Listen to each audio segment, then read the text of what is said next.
I want you to tell yourself, and I want you to tell your universe around you, your community, everybody else.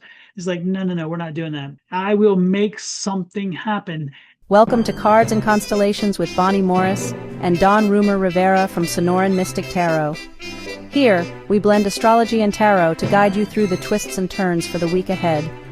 Don't forget to hit subscribe and share. Let's dive into your cosmic journey together.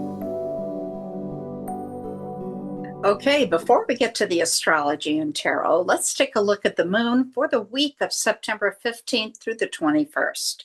And this week on Sunday the 21st, we'll have the new moon. That's where the sun and the moon are conjunct, or what we call a cazimi. And that's where they block out the light, so you don't see the moon at all. That's the time to write down those intentions. We always talk about planting those seeds. So wherever it is that you're keeping track of those, whether it's your journal, your calendar, your diary, your phone, whatever, write it down. Make sure you know exactly what you're working on, what project you're going to do, so that, this is the important part, on May 23rd of next year, when we have the first quarter, which is at 2 degrees of Virgo, and that's when we do all the work. You'll be able to go back and find out what project you're working on. Tell me down below, where is it that you keep your intentions written? Do you have a special safe place? Leave us a comment and let us know. Now for the void of course. Sunday on the 14th, we enter a void of course at 28 degrees 59 minutes of Gemini. This was at 10:46 p.m. And we returned into the sign of Cancer on the 15th at 12:30 a.m. On the 17th, Wednesday, at 3:13 a.m., at 28 degrees of Cancer, we begin another void of course until 5:20 a.m. when it enters into the sign of Leo. Then on the 19th, we begin another void at 12:21 p.m. at 29 degrees of Leo until 12:23 p.m. Now, that is probably our record short void of course. It's only 2 minutes long. It will then enter into the sign of Virgo. Taurus, that kite we've been talking about is still there, headed towards the conjunction of Saturn and Neptune, with Mercury conjunct the Sun in the tail, separating by 2 degrees. By midweek, there's perfect symmetry. We also have an opposition between Pluto and the Moon. So you've got your feelings all wrapped up playing tug of war with Pluto. Ooh, never a good idea, which is all about big change and transformation. So what is it that you can change or alter in order to compromise and lessen that tension? This week, we do have Venus in a square with Uranus. Now that gives you that push me and pull you feeling, okay? Your planet, Venus, the planet of love and romance and money, and its square demands action with Uranus.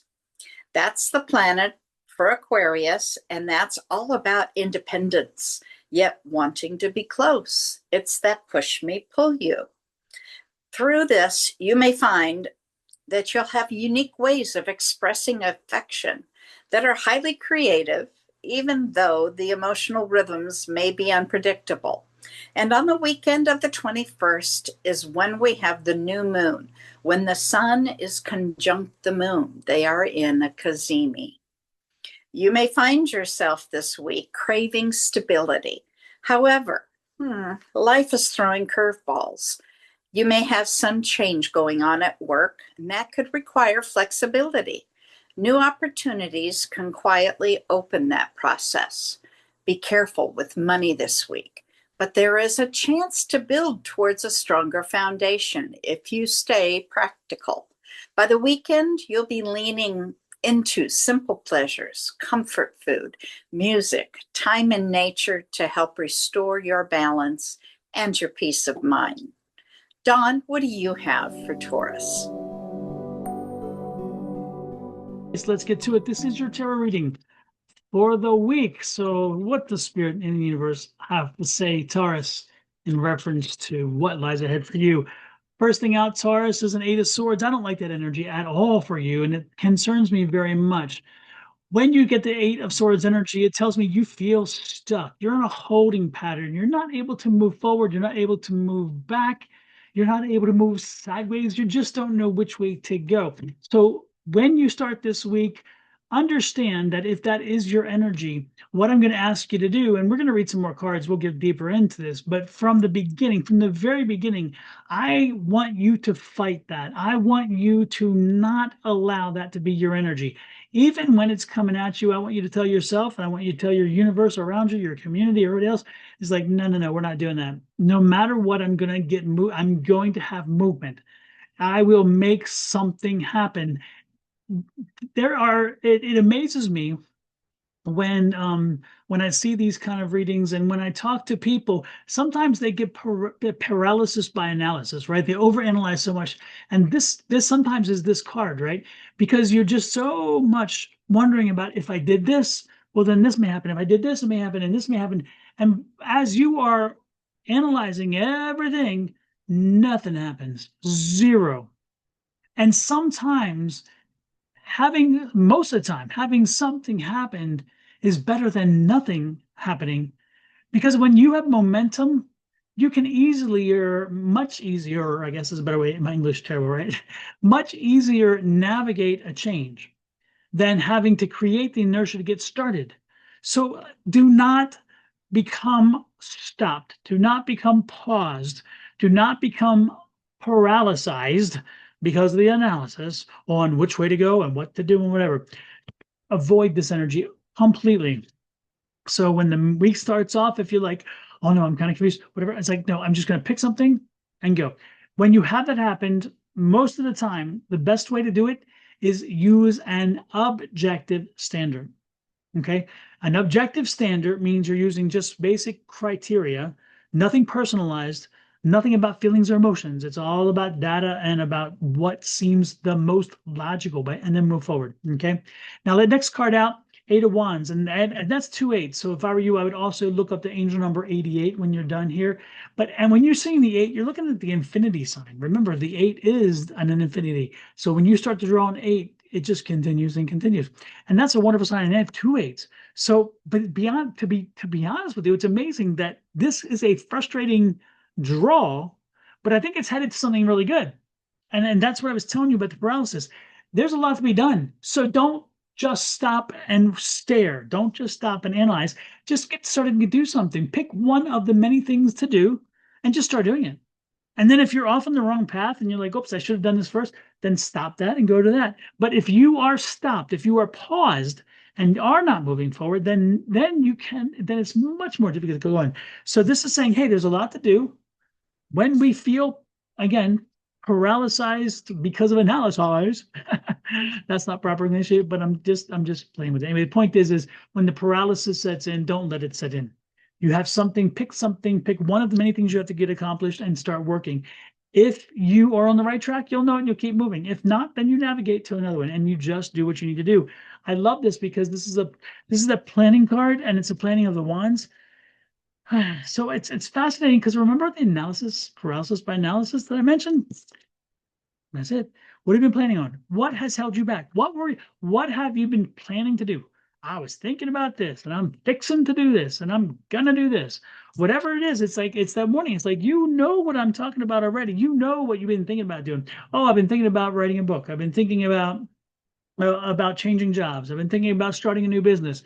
I've been thinking about asking somebody to marry me. I've been thinking about having a child. I've been thinking about so many other things, about retirement. Been thinking about going back to school. Stop the planning, because that is part of the paralysis. Just start making a move. You'll realize if it's right or wrong down the road, but more importantly, you're moving. You're navigating. And look at this. Once you do, look at this card, how beautiful that energy is, correct? I mean, this is just a lovely card into the High Priestess. I mean, she's just floating on air. She's floating, she's rising. She's like, you know what? I am in my element. I am in my spirit, and I'm finally finding me. I'm who and where and what I need to be. and who and what and where what I need to do. So this energy is amazing. Let's not get stopped this week. Let's get started. Let's move forward. Let's not have ourselves get bogged down in plans. Yeah, catch them along the way.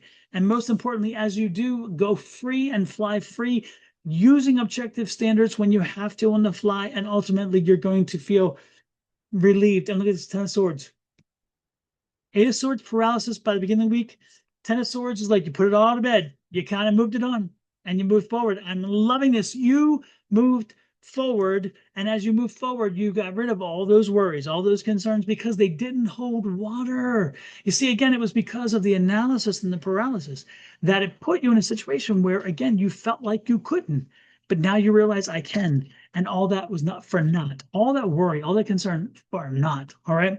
Ultimately, look at this. I love this. You're going to take an analysis of why you did it, what you did it, and then you're going to ride high. Moving toward, this is a Knight of Pentacles, moving toward that abundance, moving toward the happiness, seeing the money down the road. So again, if you needed to start a project and you did, bingo. If you needed to change jobs and you did, bingo. If you needed to go back to school, bingo. Starting a family, bingo.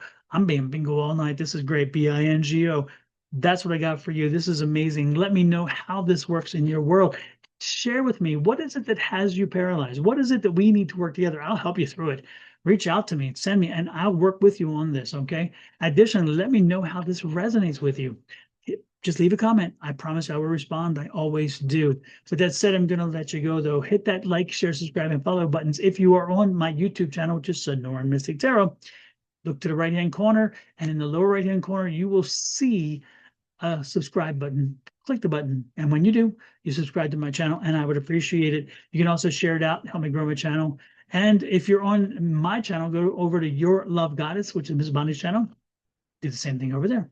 If you're over on Your Love Goddess's YouTube channel, please pop over some more Sonoran Mystic Tarot and do the same thing on mine. I would appreciate it. With that said, love, light, and blessings from Miss Bonnie and her family, me and my family, to you and to yours. Until next week, have an amazing one. We'll see you then. Bye-bye.